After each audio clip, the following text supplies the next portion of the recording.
sila sa tao. Lalo na may na-endorse sa amin dito isang buntis. Biktima ng domestic abuse. Nasa spectrum. Komplikado nga eh. Napatay daw ng nanay niya yung inakala niyang mister niya. Teka. Silang ito, di ba? Yung kaso niya, hawak ng legal officer niyo si Lilith. Ay, oo. Si Attorney Matias. Bakit alam mo, kilala mo si Attorney? Oh, since law school. Kilala ko na si Atty. Matias. Magaling yun. Nakakatulong kay Langgay. Kumusta? Ano niya na kakayanan yung mga nangyayari sa buhay niya ngayon? Kailangan ko lumabas. Hanap ko, Nay. Nay! Gigising sila. Nay! Nay, ayaw ko po.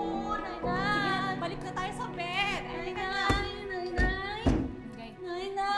Gabi-gabi na hiling mo. Kailangan lumabas si Nay. Kailangan ko lumabas. Hanapin ko si Nay. Hanapin natin. Lalabas na ako. Kailangan ko sana hanapin si Nay. Hanapin ko si Nay. Tutulog na sila, ha? Kailangan ko hanapin si Nay. Nakalabas kami na. Nay! Tutulog na sila, okay? Tutulog na sila. Halika na, natulog na tayo. Wala lumabas. Ibon ba yun? Ibon, oh!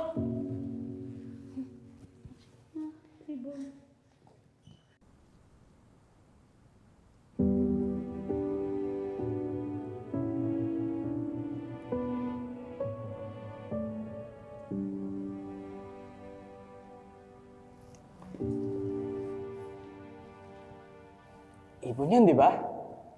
Sa'yo na to kung makikipagkaibigan ka sa akin. Ako nga pala si Bonnie Langgay. Bonnie. Magic! Magic, Ibon! Wow!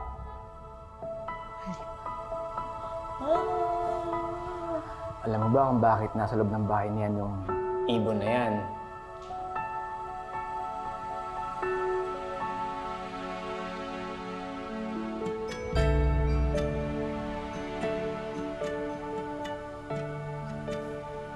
Kasi meron siyang pinoprotektahan. Meron siyang inaalagaan. Baby niya. Tama. Baby niya. Baby na ibon. May baby din ako. Parang ikaw, di ba? May baby ka dyan? Sa'yo na rin yan.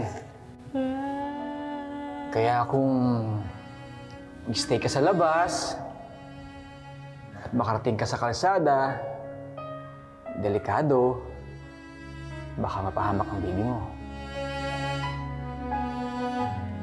Masasaktan si baby. Pwede mangyari lang, Gay. Parang si Nainay. Bawal din siya lumabas. Dahil sa akin.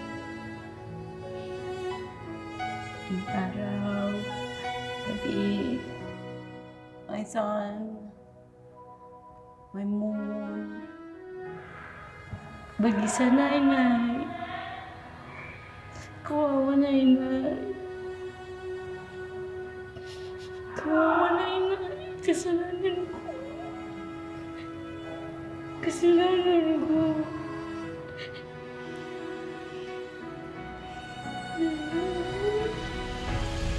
Kasalanan ko. Langgay, wala kang kasalanan. Wala kang kasalanan. Kasalanan ko.